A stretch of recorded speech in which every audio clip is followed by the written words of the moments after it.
Hello and welcome to the Coyote Creek Archery YouTube channel. My name is Matt Carroll, and today I want to talk to you about traditional bows.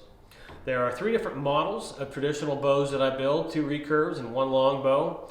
Everything that I build is a one-piece bow, and you can see from the forms behind me, it does take a form for each bow, so I try to keep things simple, try to provide something that's going to work for about everyone. That helps me to keep my costs down, provide a great product at a great price. Let's start with our first bow. The first bow that I have is the Salomon. The Salomon comes in two different lengths. This is the 58-inch model, and it also comes in a 62-inch model, which I'll show you here shortly. When I designed the Salomon, I wanted kind of a slimmer profile of the riser, what I consider to be similar to a 1950 style riser, where it's a smaller grip, not quite like a longbow grip, but a little bit smaller, a little bit more compact. Makes for a lightweight bow, provides a little bit more of a larger brace height, which is going to make the bow a little bit more forgiving and easier to shoot.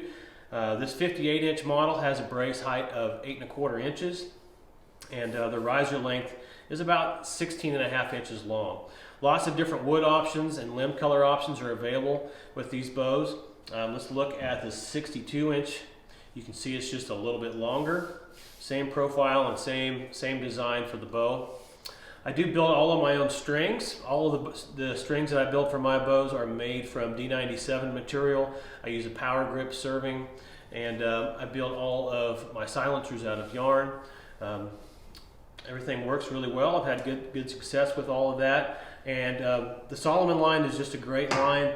It's two different lengths. You know, the 62 is going to fit the long draw archer a little bit better. And the 58 is going to work for someone with a shorter draw length, or someone that is looking to hunt out of tree stands and ground blinds, a little bit more tight quarter type hunting.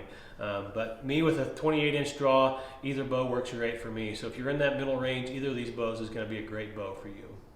The next bow is the Smokey. The Smokey is a 60-inch recurve.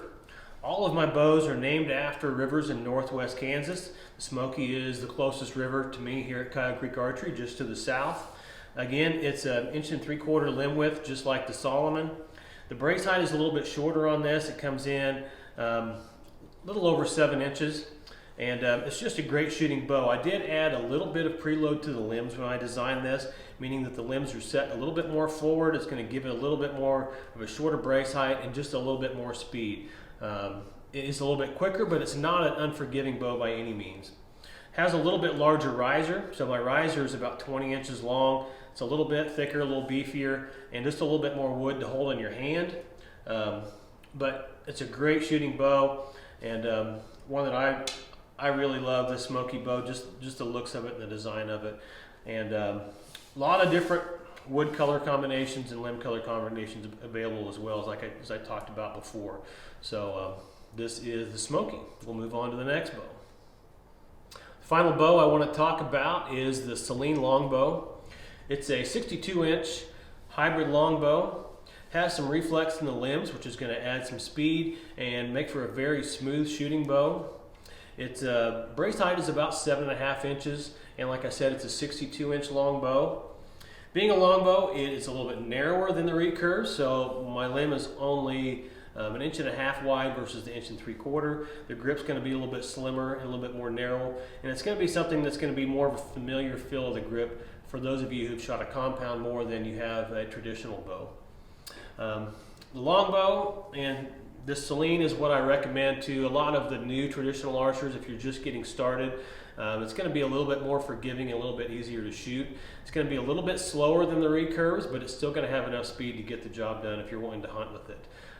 You know, I only hunt with bows in the 45 to 47 pound range, and I've had great success with a properly set up arrow.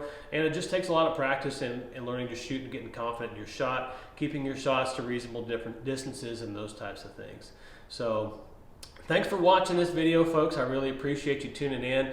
If you've got any questions for me, please don't hesitate to contact me. Be sure to check out the website. All of my contact information is on there. So anyways, thanks again for watching, and have a great day.